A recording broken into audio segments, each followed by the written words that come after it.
Bonjour à tous. Alors, ce petit webinaire a pour but de rappeler succinctement les précautions à prendre et les bonnes procédures lorsqu'on manipule de l'oxygène. L'utilisation de l'oxygène nous est imposée par la réglementation pour prévenir des altérations de nos facultés que pourrait entraîner l'hypoxie engendrée par les vols d'altitude. La réglementation SAO, Sail Plane Air Operation, stipule que lorsqu'un commandant de bord ne peut déterminer comment le manque d'oxygène pourrait affecter les personnes à bord, ce qui est généralement notre cas en planeur, il doit s'assurer que tous les occupants utilisent de l'oxygène supplémentaire pendant toute période où l'altitude pression, le niveau de vol, est supérieur à 10 000 pieds. Ainsi, les pilotes ou les clubs s'organisent pour avoir accès à de l'oxygène et gonfler eux-mêmes leur dispositif individuel. Or, manipuler de l'oxygène est dangereux et nécessite des précautions. L'objectif de ce petit webinaire est donc d'informer afin que toute personne susceptible de manipuler de l'oxygène puisse être avertie du danger, connaître les précautions à prendre pour ne pas créer d'atmosphère explosive, être sensibilisé au respect des règles de sécurité et être informé des règles liées au stockage et à l'utilisation des bouteilles. Le risque principal lorsqu'on manipule de l'oxygène, c'est ce qu'on appelle le coup de feu. C'est une combustion explosive d'un des éléments utilisés, les bouteilles, les détendeurs, les vannes, les raccords, les flexibles, etc. Il faut savoir que dans ces conditions explosives, même le métal brûle.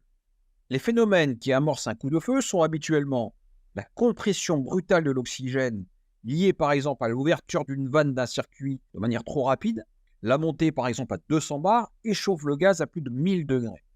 Autre phénomène, la combustion de produits facilement combustibles tels que les corps gras, les poussières, les insectes, les résidus de chiffon, etc., etc. Pour éviter un coup de feu, il faut comprendre les conditions nécessaires à sa création, bien connues sous le nom de triangle de feu, c'est-à-dire un combustible, de l'oxygène et une source de chaleur. Si ces trois éléments sont présents en quantité suffisante, une réaction chimique exothermique peut se produire, libérant une grande quantité d'énergie et créant ainsi l'explosion. Retirer une de ces trois composantes permet donc de se prémunir du coup de feu. Ainsi, assurez-vous de la propreté des raccords que vous utilisez. Essuyez-les avec un chiffon propre et sec. Purgez les robinets et vérifiez qu'il n'y a pas d'insectes dans les tuyaux et raccords. Bien sûr, on ne met jamais d'huile ou de graisse avec les équipements d'oxygène. Assurez-vous du bon état des raccords et des portées de joint. N'utilisez jamais un raccord défectueux et serrez avec modération pour ne pas détériorer les joints. Ouvrez lentement le robinet de la bouteille et les vannes pour éviter les compressions brutales qui échauffent considérablement les gaz. Évitez les compressions répétées qui accumulent également les échauffements. Enfin, si vous avez une fuite, surtout ne resserrez jamais un raccord sous pression car vous risquez la rupture du joint ou du raccord. Si un joint doit être changé, ne mettez jamais un joint ordinaire, mais utilisez uniquement des joints spécifiques identifiés oxygène. Surtout, prenez ce sujet de l'oxygène au sérieux. Le coup de feu dégage une grande quantité de chaleur. Le métal fond, la pression des gaz est considérable. Les pièces se percent et dans une sorte d'explosion, une forte flamme jaillit, projetant du métal en fusion à plusieurs mètres. Le coup de feu peut entraîner des brûlures du 3e degré, d'autant plus pénétrantes qu'elles sont provoquées par des gaz extrêmement chauds et des projections de ce métal en fusion. Faites preuve de bon jugement et de bon sens.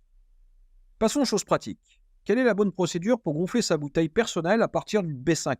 Ce qu'on appelle la B50, c'est la grande bouteille de 50 litres qui va venir gonfler notre petite bouteille individuelle de 2, 3, 4, 5 litres. La première chose à faire, c'est un peu de ménage pour retirer les causes d'allumage. Lavez-vous les mains et assurez-vous que la lyre et les blocs, les bouteilles, sont propres et sans aucune présence de corps gras ou poussière. Bien ventiler la pièce pendant la manipulation. Faire fuser votre bouteille pour virer d'éventuelles impuretés. C'est juste un petit pchit, on noue et on referme. Psh, voilà. Vérifiez l'absence de corps gras, d'huile ou d'autres hydrocarbures à proximité. Quand ce ménage est fait, la bonne pratique veut qu'on purge également la lyre car elle peut être impropre et contenir des matières propices au coup de feu. Pour ce faire, on va manipuler les robinets de l'aval vers l'amont. Donc, j'ouvre la purge, j'ouvre la vanne de laminage ou la vanne pointeau, j'ouvre la B50 très brièvement pour faire un pchit comme tout à l'heure, puis je referme le tout. Une petite remarque sur la vanne pointeau. Cette vanne est fragile Il faut la fermer avec précaution pour ne pas l'endommager. On est désormais dans un environnement propice pour un gonflage en sécurité. Je vais donc pouvoir connecter ma bouteille personnelle et ouvrir les robinets pour le gonflage, ce coup-ci de l'amont vers l'aval et de manière toujours la plus douce possible pour éviter l'échauffement dû à la compression adiabatique. C'est parti. Donc, premièrement, j'ouvre légèrement la B50. On doit entendre un petit pour mettre en pression le premier segment. Quand ce premier segment est sous pression, j'ouvre doucement la vanne de laminage pour mettre en pression les deuxième et troisième segments. Lorsque c'est fait, je relève doucement la pression de la B50 jusqu'au maximum et je referme ensuite la vanne pointeau avant d'ouvrir ma bouteille personnelle. Je vais ensuite gérer le gonflage avec la vanne pointeau et il faut gonfler à un rythme d'environ 5 bars par minute. C'est vraiment pas beaucoup. 5 bars par minute, ça fait 30 minutes pour mettre 150 bars dans sa bouteille. Donc il faut surveiller pendant cette phase de gonflage la température pour voir que la bouteille ne s'échauffe pas trop et venir vérifier au bruit, si on n'a pas de débitmètre par exemple, le suintement du gaz qui doit être à peine audible.